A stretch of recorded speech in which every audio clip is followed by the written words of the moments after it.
Хэрвээ та одоогийн амьдралдаа 52 настай хөгшин ах байжгаад нэг л өдөр охиныхоо тоглодог охидын тоглоомын 15 настай хорон санаатай баян айлын охин болоод сэрчихвэл яах вэ? Part 2 буюу төгсгөлийн хэсэг. Манай Грейсийн бист эртний домогтлуу хоёр төрлийн бисттэй учраас сургуулийн захирал нь бистийнхээ хүчийг гаргахыг хүсгэд гал нь үнэхээр хүчтэй усан ч ялгаагүй. Яагаад ийм хоёр элемент гарч ирсэн талаар мэдж байгаа юу гэхэд Грейс мэн мэдж байгаа багшаа би ахтем дэлгэхийн өмнө мориноос унаж бэртээд түүнээс хойш миний өмнөх Грейс одоогийн Грейс хоёр өөр байгаа түүнээс болсон байхаа гэд ерөнхийдөө л тойруулаад хэлждэг. Угаасаа Вил хүртэл Грейсийн арц зам нь яаж эргээр өөрчлөгдсөнийг мэдж байгаа штэ.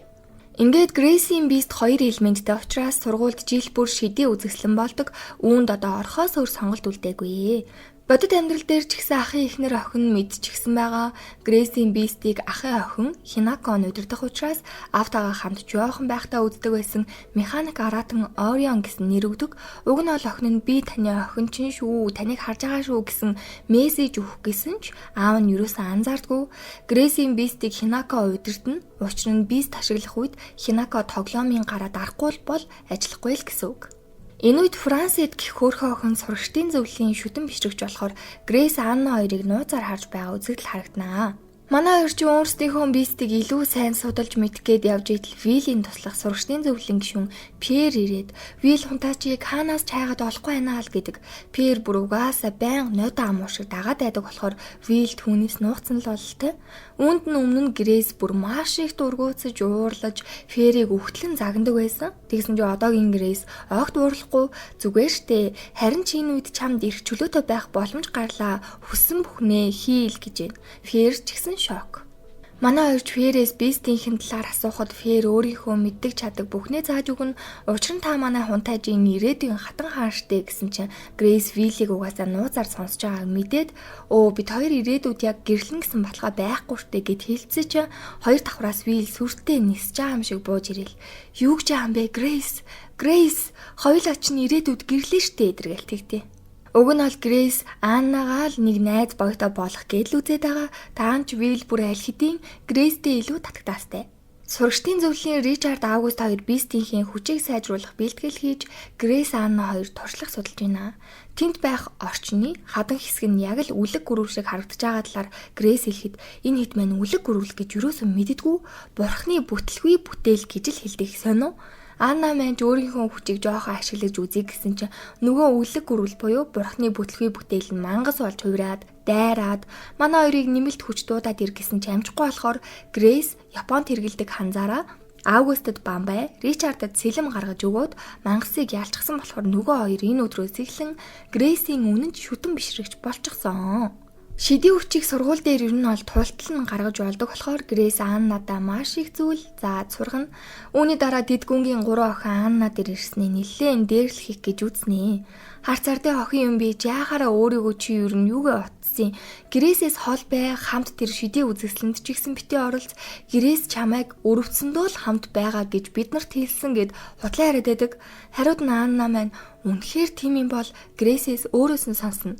Энэ үнэн бол би сургуулаас явхад ч бэлэн л гэдэг. Дид гүнгийн 3 охин худлаа ярьсан баригдах гээд байгаа болохоор бүр бантаастай.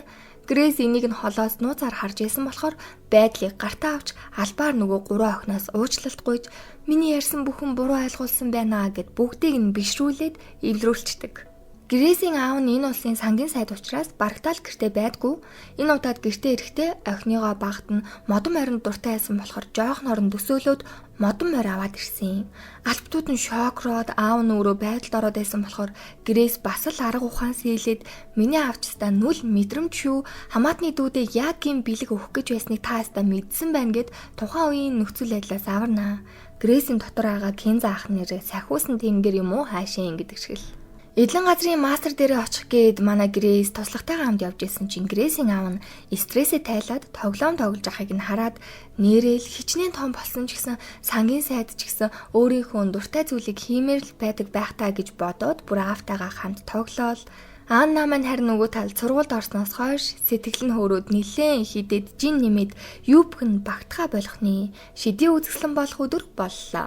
Энэ үзэсгэлэнг мэдээж сангийн сайд үзэж байгаа эхнээ ээлжинд Ричард Аугуст хоёр үзүүлбэрээ үзүүлчихэд Грейс Аннагийн үзүүлбэр дээр багш нь нэлээд хүнд дайралтуудыг өгдөг ч гэсэн өстө манай хоёр жинхэнэ хамтарч жинхэнэ утгаараа багийн ажиллагаа ямар байдгийг харуулж тэнд байх бүх хүмүүсийн мэлмиг нээн энэ бүхэнд нь бүгд баярлаад л мэдээж тоглоом дотор мэдрэмжээ гялалцаж байгаагаараа илэрхийлж байгаа юм чи.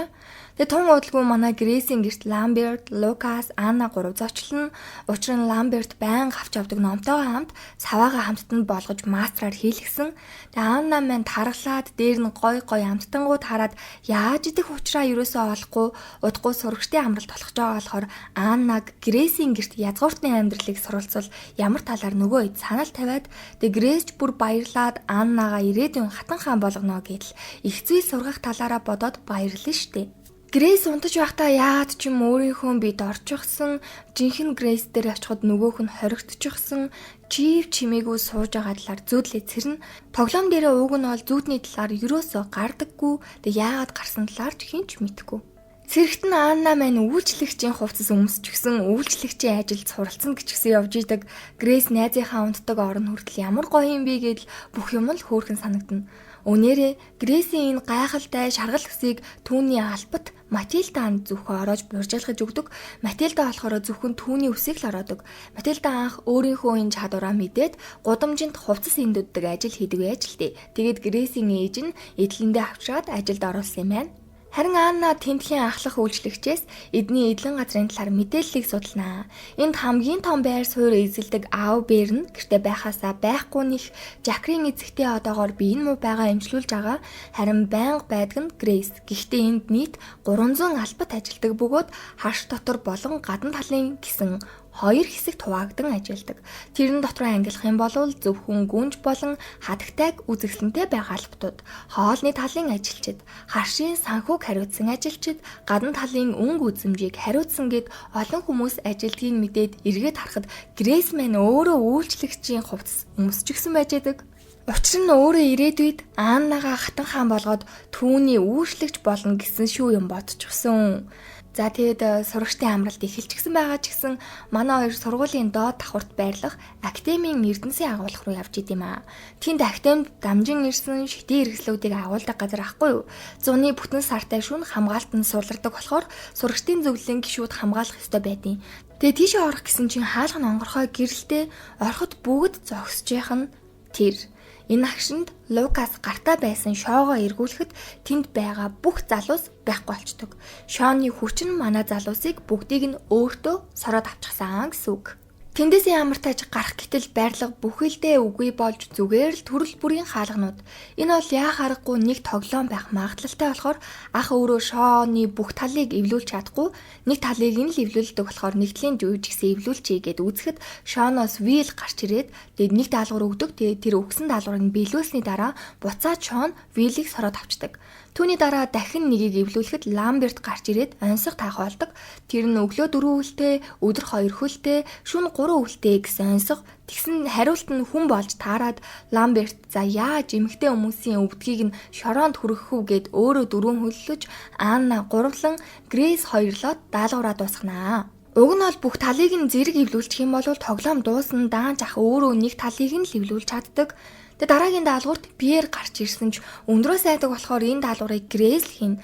Мэдээж дараагийнх нь Ричард Аугуст хоёр гарч ирээд дуулах гэсэн биш чихний ингэрийг нь цоорхоор бөмбөр нүдэд байсан болохоор Грейс өөрөө дуулна.